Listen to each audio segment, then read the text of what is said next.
Este é o X-Power Inverter, o ar-condicionado inteligente da Midea Carrier, um aparelho que trabalha somente o necessário até atingir e manter a temperatura selecionada. X-Power Inverter é mais econômico, preciso, silencioso e requer menos manutenção. Para que o produto tenha uma vida útil maior e obtermos a satisfação do cliente, é preciso uma instalação adequada. Nesta demonstração, produzida com um objetivo didático, vamos ver os procedimentos básicos usando como modelo um X-Power de 9.000 BTU por hora. Antes de iniciar a instalação, veja se a capacidade do equipamento está adequada à carga térmica do ambiente. Para isso, use o dimensionador virtual no site da Carrier, www.carrierbrasil.com.br. Para sua segurança, utilize equipamentos de proteção individuais, como óculos, luvas, cinto de segurança quando se fizer necessário e ferramentas adequadas e em bom estado de conservação.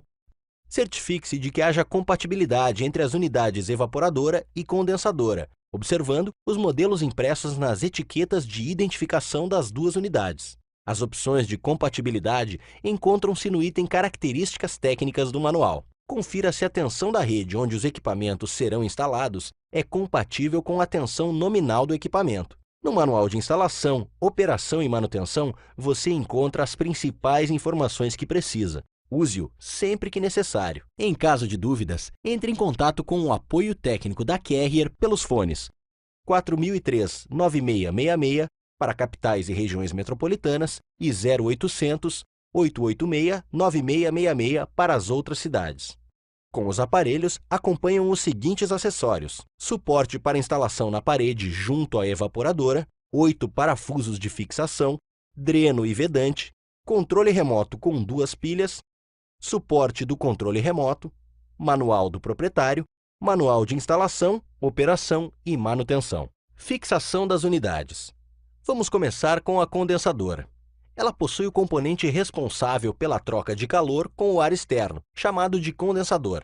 Por isso, deve ser instalada no ambiente externo. Ela deve ser posicionada em um local onde não haja circulação constante de pessoas, um lugar seco e o mais ventilado possível. Que não fique perto de fontes de calor ou vapores, exaustores ou gases inflamáveis e que não fique exposta a ventos predominantes, chuva forte, umidade e poeira excessiva. Use um suporte metálico ou fixe a condensadora sobre uma superfície firme, piso ou base de concreto. É recomendável que você use calços de borracha junto aos pés da unidade, para evitar ruídos indesejáveis. Obedeça às distâncias mínimas recomendadas pelo manual de instalação. Cuide para que o ar quente que sairá dessa condensadora não seja jogado sobre a tomada de ar de uma outra condensadora. Posicionamento da evaporadora. Planeje cuidadosamente a localização da evaporadora, evitando eventuais interferências com outros tipos de instalações já existentes ou projetadas. Exemplos: instalações elétricas e canalizações de água e esgoto.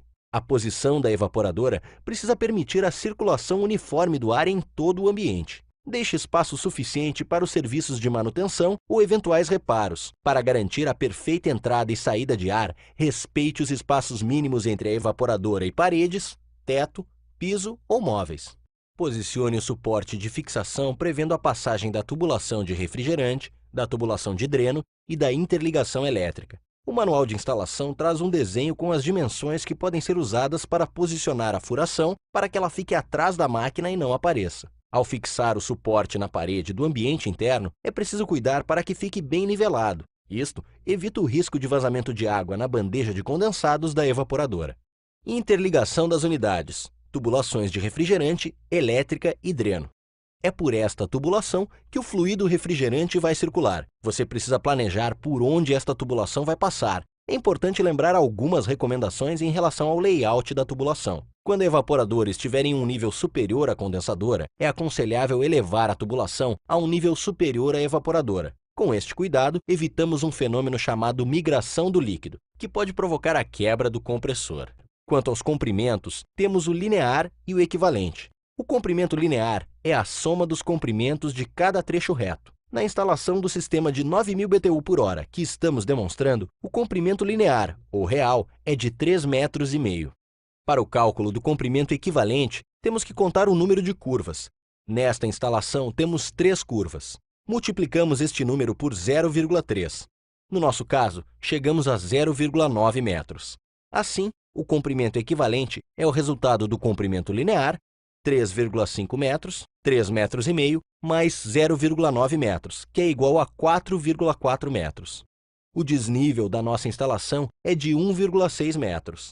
Agora, veja se o comprimento equivalente e o desnível que você calculou estão dentro dos limites permitidos para o equipamento. Esta informação você encontra no manual de instalação. Para o sistema de 9.000 BTU por hora, o comprimento equivalente máximo é de 20 metros. O desnível máximo é de 8 metros. Evite um comprimento menor do que 2 metros. Uma tubulação curta pode apresentar ruído muito forte. Quando for o contrário, ou seja, a condensadora acima da evaporadora, o recomendável é a instalação de um sifão na linha de sucção a cada 3 metros de desnível. Esta medida ajuda o óleo a retornar para o compressor. Para saber o diâmetro das tubulações, consulte o manual de instalação. Esta recomendação deve ser seguida. Caso contrário, a velocidade do refrigerante no interior dos tubos ficará fora dos limites projetados, causando problemas de rendimento e dificuldade de retorno do óleo ao compressor, diminuindo a vida útil do aparelho. Na instalação do nosso sistema 9.000 BTU por hora, vamos usar o tubo de 3/8 de polegada na linha de sucção e um tubo de 1/4 de polegada na linha de expansão. É importante salientar que problemas gerados por diâmetros inadequados não são cobertos pela garantia do equipamento. Se você colocar os tubos em um único isolamento térmico, o equipamento perde a capacidade. Portanto, eles devem ser isolados separadamente. Utilize o cortador de tubos e retire as rebarbas. Caso seja preciso usar solda para unir os tubos, utilize o alargador em uma das extremidades. Assim, a união contará com uma boa área de contato, reduzindo o risco de problemas com a solda. Para evitar a oxidação que se forma no interior do tubo durante a soldagem, aplique nitrogênio passante. Veja a diferença entre um tubo soldado com nitrogênio e outro sem nitrogênio. Na condensadora, existem duas válvulas de serviço. Retire as porcas de latão. Elas serão utilizadas para a conexão dos tubos. Coloque a porca no respectivo tubo e faça o processo de flangeamento.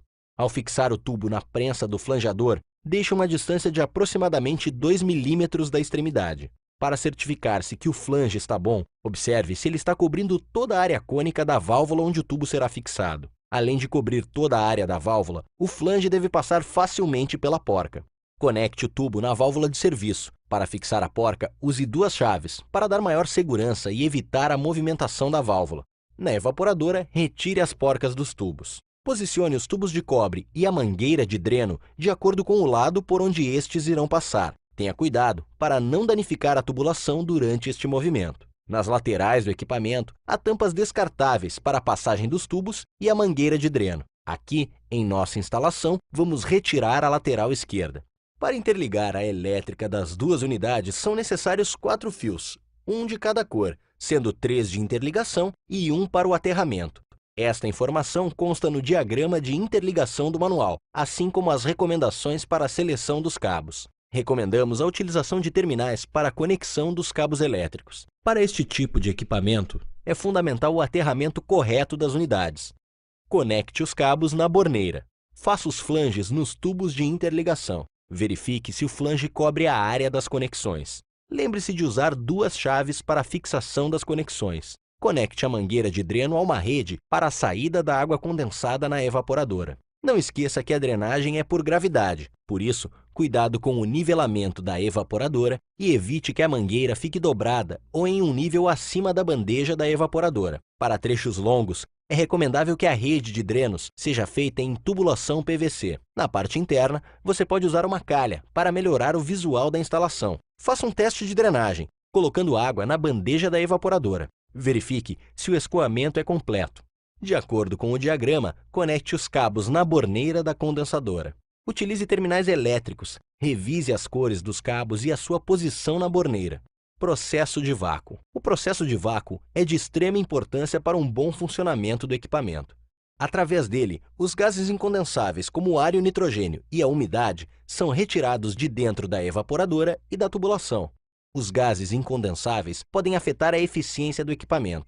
Já a umidade provoca alteração na densidade do óleo do compressor. Misturada ao refrigerante e ao óleo, a umidade forma um ácido que atinge o verniz do bobinado do compressor, provocando a sua queima precoce. Aqui você tem uma amostra de como fica a parte interna do compressor se o processo de vácuo não for bem executado. Para a execução adequada de um processo de vácuo, você precisa de uma bomba de vácuo e um vacuômetro. Você pode acompanhar a pressão interna pelo vacuômetro.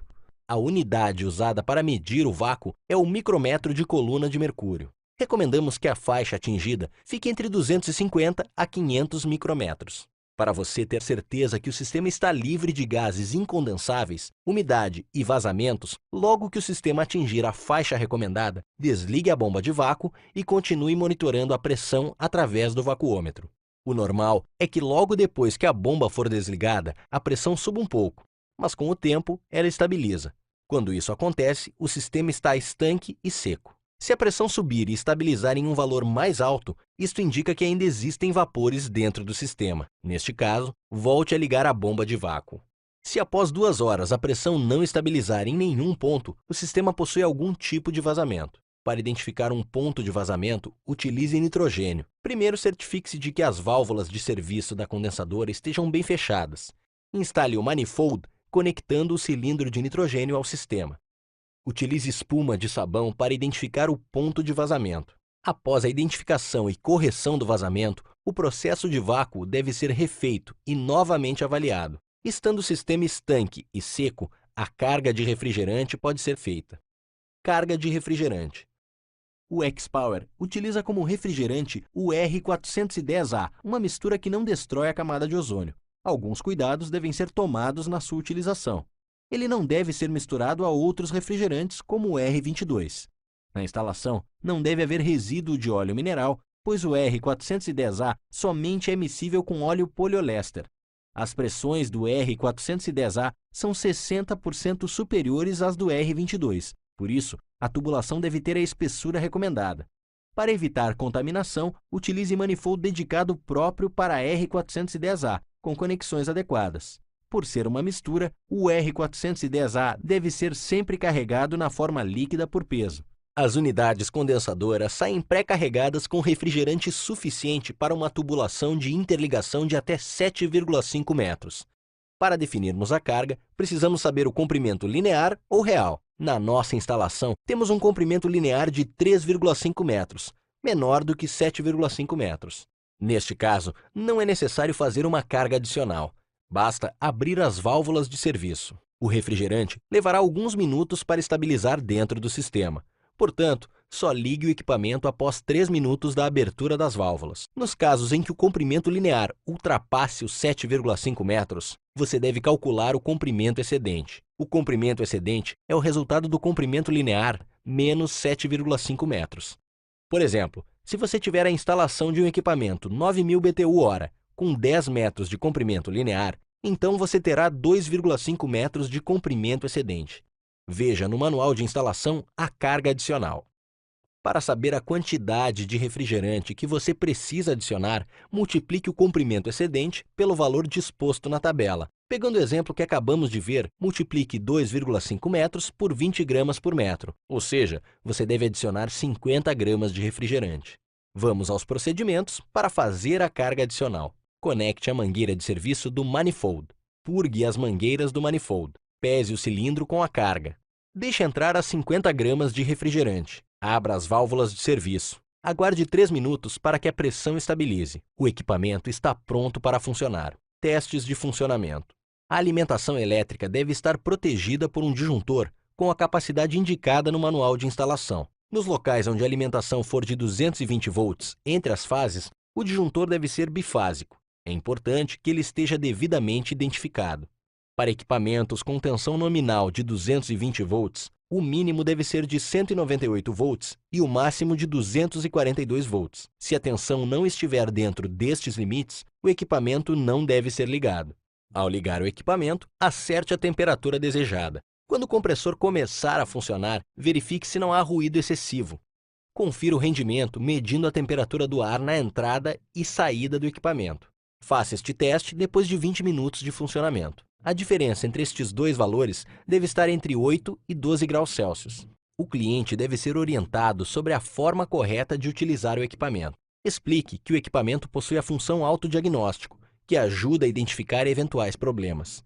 Recomende ao cliente as principais ações preventivas, como verificação e limpeza do filtro e a revisão periódica feita por uma empresa credenciada. A aplicação de todos os procedimentos que você viu aqui proporcionará ao equipamento seu melhor funcionamento. E assim, o cliente aproveitará ao máximo todos os benefícios da alta tecnologia do X-Power Inverter.